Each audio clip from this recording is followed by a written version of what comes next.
So getting out of debt faster can't happen without strategy and sacrifice, because you can't just wish debt away, and you can't just pay the minimum payments and expect it to disappear quickly. So if you want to pay off debt faster, this is going to take strategy, and it's also going to take sacrifice. And I don't mean the fluffy kind of sacrifice where you're skipping one coffee a week. I'm talking about making real lifestyle changes that will actually free up hundreds, if not thousands of dollars, and put money back in your pocket to throw at your debt. So before diving into debt strategies, I gotta first talk about the mindset first, because there's a certain type of mindset that you have to have when you're facing off paying off debt. Because debt isn't just math, it's also emotional, and it carries shame, and it carries stress, fear, and frustration. And if you're not careful, it'll convince you you'll never be free. But you gotta constantly remind yourself that becoming debt-free is possible, and your debt is a circumstance, it's not your identity. And once you lock that truth in and decide that freedom matters more than comfort, then that's when the strategies will start to work. If you're serious about paying off debt, it's time to draw the hard line in the sand.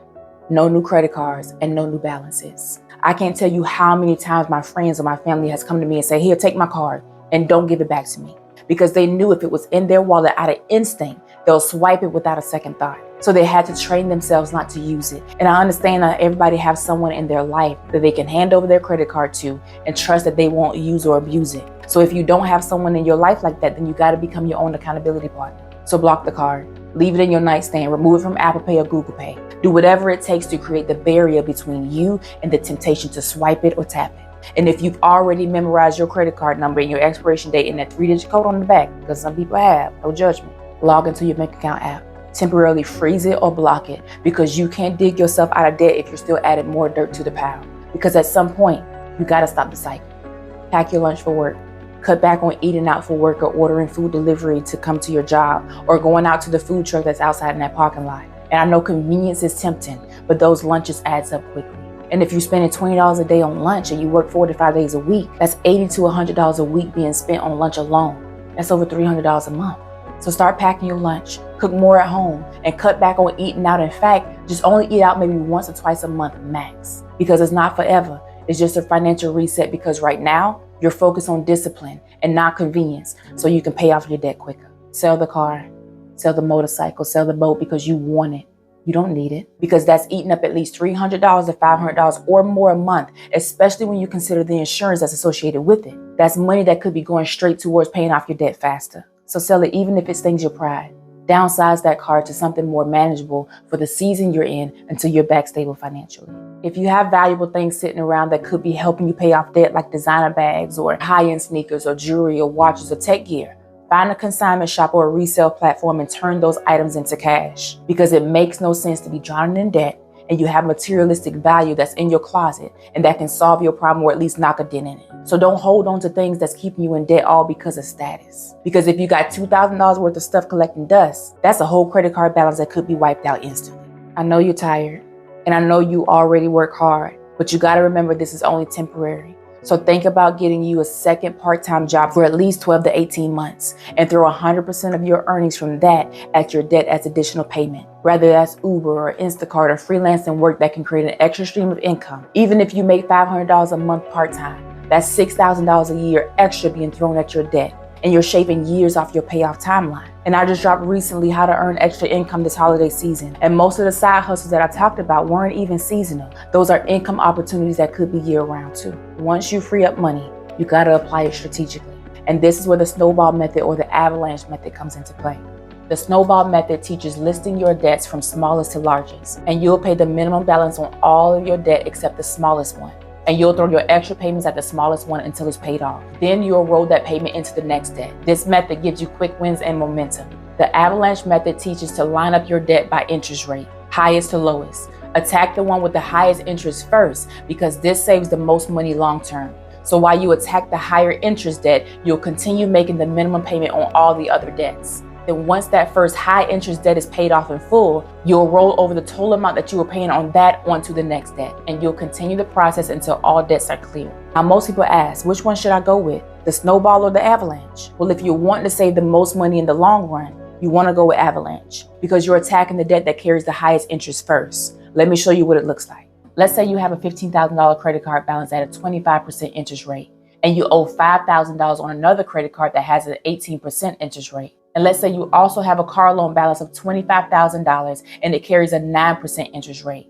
You will choose the debt that carries the highest interest rate, which in this case is the credit card with the $15,000 balance. Now, if you only pay the minimum of $325 for this credit card, it'll take you 159 months, which is a little over 13 years to pay off the balance. And once you've paid it off after 13 years, you would have paid $36,353 in interest. Versus if you throw additional payments at this high interest debt and you say, I'm going to put $900 a month towards this instead of the $325, it'll take you 21 months, which is about 1 year and 9 months to pay off the balance. And once you paid it off after a year and 9 months, you would have paid only $3,618 in interest. So when you look at it from a long-term perspective of how much money you'll ultimately lose through interest and you want to save money in the long term, then Avalanche is the way to go. Because again, you're lining up your debt and you're paying it off in order of high interest to low interest. Now, the snowball method is where you list your debt in order from smallest balance to largest balance, paying no mind to the interest rate. And you attack this debt from smallest to largest by paying the minimum payment on all other debt except the debt that has the smallest balance.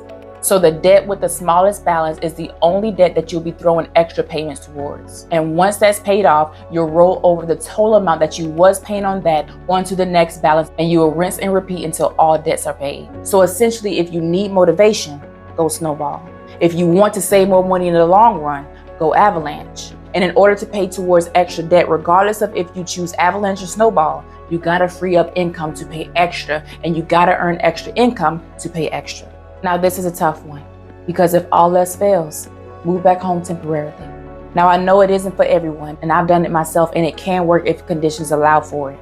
Not if your pride allows for it, but if conditions allow for it, because oftentimes pride will never allow for this. So if you can move back home for at least 12 to 18 months, do it with the plan. Make an agreement with your parents or with your grandparents or your siblings or your best friend and say, hey, I'll cover the electricity bill, the water bill, or the gas bill while I'm here 6 months or 12 months or 18 months or whatever the agreement is. And use what you was paying for rent and use what you was paying for your mortgage and throw it at your debt in addition to what you could be making from your side hustle. And in addition to what you now have in your pocket as a result of cutting back on eating out so much. And in addition to selling those branded items or those luxury items that you had in your closet. And you may just find that when you go all in full sacrifice mode, you'll pay off your debt sooner.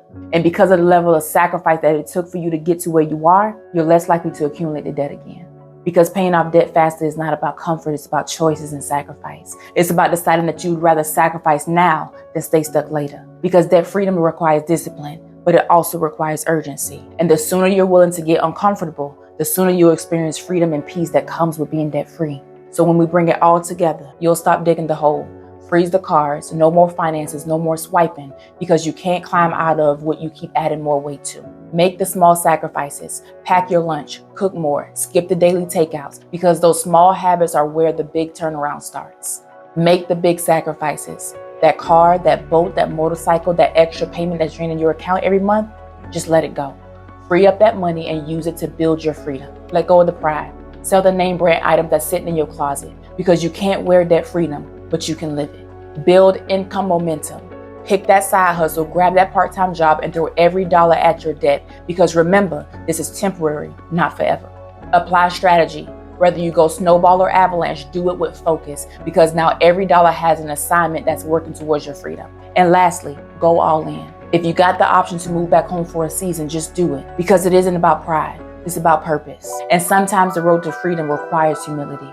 Always remember, your mindset is the key to unlocking your financial freedom. It's time to leave behind what's comfortable for what's possible. All we have is now, so start now. See y'all next week.